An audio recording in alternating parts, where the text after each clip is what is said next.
హైదరాబాద్కు పిడుగుల హెచ్చరిక అలర్ట్గా ఉండాలని వాతావరణ శాఖ హెచ్చరించింది. రాబోయే 4-5 రోజులు తెలంగాణలో విస్తారంగా వర్షాలు పడతాయని ప్రకటించింది. ఇప్పటికే తెలంగాణలో 29% లోటు వర్షపాతం నమోదైంది. తాజా వర్షాలతో ఆ లోటు భర్తీ అవుతుంది. మరింత సమాచారం మా ప్రతినిధి ప్రవీణ్ అందిస్తారు. తెలంగాణ రాష్ట్ర వ్యాప్తంగా వర్షాలు పడుతున్నప్పటికీ కొంత డిఫరెంట్ వెదర్ అయితే కనిపిస్తూ ఉంది. ఉదయం పూట చూసుకున్నట్లయితే దాదాపుగా తీవ్ర ఉక్కపోత కనిపిస్తూ ఉంది. అలాగే సాయంత్రం చూసుకున్నట్లయితే వర్షపాతం నమోదవుతోంది. ముఖ్యంగా జిహెచ్ఎంసీ ఏరియాలో నిన్న కొన్ని చోట్ల భారీ వర్షాలు కూడా పడిన నేపథ్యం కనిపిస్తూ ఉంది. అయితే తెలంగాణ రాష్ట్ర వ్యాప్తంగా ఎలాంటి వెదర్ కండిషన్స్ ఉన్నాయి, సో ఈ ఒక ద్రోణి కొనసాగుతుందని చెప్తున్నారు. అది ఎంతవరకు ఉందని మనతో మాట్లాడేందుకు వాతావరణ శాఖ డైరెక్టర్ నాగరత్నం గారు ఉన్నారు. మేడం నమస్కారం. సో తెలంగాణ రాష్ట్ర వ్యాప్తంగా డిఫరెంట్ వెదర్ అయితే కొనసాగుతూ ఉంది. ఇప్పుడు కూడా మనం చూస్తూ ఉన్నాం, ఒక దగ్గర వర్షం పడుతూ ఉంటే ఒక దగ్గర తీవ్రమైన ఎండ కనిపిస్తూ ఉంది. సో నైరుతి ఋతుపవనాలు ముందుగానే వచ్చాయనుకుంటున్నారు, కానీ లోటు వర్షపాతం కొనసాగుతూ ఉంది. సో ఎలా చూడొచ్చు మొత్తం? ప్రస్తుతానికి మనం చూసుకుంటే గత 15 రోజుల నుంచి ఈ ఎండ వాతావరణం అది కనిపిస్తుంది. కానీ ఇప్పుడు మనకి ఉపరితల ఆవర్తనం అలాగే ఈస్ట్ వెస్ట్ విండ్ షోర్ జోన్ అవి 2 రోజుల నుంచి కొనసాగుతూ ఉండడం వల్ల తెలంగాణ ప్రాంతంలో దాని యొక్క ప్రభావం వల్ల వర్షాలు అవి కురుస్తూ ఉండటం వల్ల ఇట్లాంటి సిచ్యువేషన్స్ అవి అరైజ్ అయ్యాయి. సో మనకి వర్షాలు అవి కురవాలంటే ఎక్కువగా కూడా ఉపరితల ఆవర్తనాలు అల్పపీడనాలు వీటి ప్రభావం వల్లే మనకు ఎక్కువగా వర్షాలు వస్తూ ఉంటాయి. సో ప్రస్తుతానికి వాతావరణ పరిస్థితులు పరిశీలించుకుంటే కనుక మనకి దక్షిణ కోస్టల్ ప్రాంతంలోని ఒక ఉపరితల ఆవర్తనం ప్రస్తుతానికి ఆవరించి ఉంది. అట్లాగే 13 డిగ్రీల నార్త్ లాటిట్యూడ్ దగ్గర ఒక ఈస్ట్ వెస్ట్ విండ్ షోర్ జోన్ ఒకటి దీనితో కలుస్తూ ఉండటం వల్ల మనకి తెలంగాణ ప్రాంతం ఎస్పెషల్లీ దక్షిణ జిల్లాల్లోని సెంట్రల్ జిల్లాలు తూర్పు జిల్లాల్లో దీని ప్రభావం ఎక్కువగా కనిపించే అవకాశాలు కనిపిస్తున్నాయి.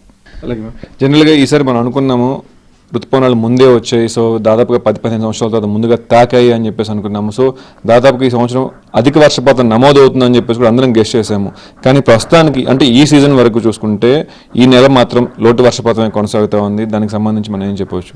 ప్రస్తుతానికి మనం చూసుకుంటే గడిచిన 15 రోజులు మాత్రము వర్షాలు లేవు. ఎక్కువగా కూడా తేలిపాటి నుంచి మోస్తారు వర్షాలు 1-2 చోట్ల మాత్రము 1-2 రోజులు భారీ వర్షాలు కూడా కురవటం జరిగింది. ఏదైతేనేమి నిన్నటి వరకు -29% వరకు కొనసాగినటువంటి ఈ వర్షపాతం ఏదైతే ఉందో ఈ రోజు -25 వరకు కూడా కురవటం జరిగింది. సో రానున్న 5-6 రోజులు కూడా వర్షాలు కురిసే అవకాశాలు ఉన్నందున మనకి వర్షం అనేది దాని ప్రభావం అట్లాగే స్టాటిస్టిక్స్ పైన కూడా ఉండే అవకాశాలు ఉన్నాయి. అట్లాగే చూసుకుంటే కనుక 25-26 తర్వాత కూడా మనకి కొంచెము నార్త్ డిస్ట్రిక్ట్స్ లో కూడా వర్షాలు పడే అవకాశాలు ఉన్నందున మనకి జూలై అనేది కొంచెం నార్మల్ కండిషన్స్ లోకి వచ్చే అవకాశాలు కనిపిస్తున్నాయి.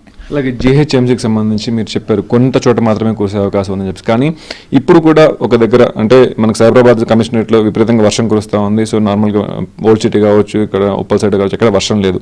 కానీ కురిసిన దగ్గర మాత్రం దాదాపుగా విపరీతంగా కురుస్తుంది. 2-3 సెంటీమీటర్లకు అధికంగా ఒకేసారి 10-15 నిమిషాల్లో కురుస్తుంది. కాబట్టి క్యూములోనింబస్ మేఘాల కారణం లేదంటే ఇంకేమైనా రీజన్స్ ఉంటాయి? నిన్నటి పరిస్థితులు చూసుకుంటే కనుక మనకు ఈ షోర్ జోన్ ఒకటి, అట్లాగే విండ్స్ యొక్క ప్రభావం అరేబియా సముద్రం నుంచి వచ్చినటువంటి వెస్టర్లీ విండ్స్ యొక్క ప్రభావం వల్ల ఇట్లాంటి సిచ్యువేషన్ అది కనపడింది.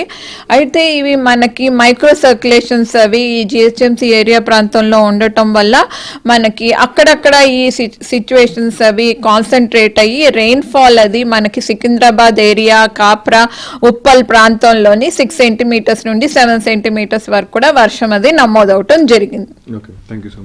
సో రాష్ట్ర వ్యాప్తంగా కూడా రాబోయే 5 రోజులు మాత్రం హెవీ రైన్స్ కొన్ని చోట్ల ఉండే అవకాశం ఉందని చెప్తున్నారు. ఇప్పటికే అల్లో అలర్ట్స్ కూడా జారీ చేయడం జరిగింది. సో తెలంగాణ రాష్ట్ర వ్యాప్తంగా నిన్నటి వరకు చూసుకున్నట్లయితే -29% రెయిన్ షార్టేజ్ ఉంది. ఈ రోజు చూసుకున్నట్లయితే -25 వరకు ఉంది. సో రానున్న రోజుల్లో జూలైకి సంబంధించి కాకుండా రానున్న రోజుల్లో మాత్రం అధికంగా వర్షపాతం నమోదయ్యే అవకాశం ఉంది. అలాగే రానున్న 3-4 డేస్ మాత్రం తెలంగాణ రాష్ట్ర వ్యాప్తంగా కూడా భారీ వర్షాల నుంచి కొన్ని చోట్ల హెవీ మోడరేట్ రెయిన్స్ కూడా కురిసే అవకాశం ఉందని చెప్పేసి వాతావరణ శాఖ డైరెక్టర్ నాగరత్నం గారు చెప్తున్న పరిస్థితి కనిపిస్తూ ఉంది. వీడియో జర్నలిస్ట్ సంతోష్తో ప్రవీణ్, ABN ఆంధ్రజ్యోతి, హైదరాబాద్.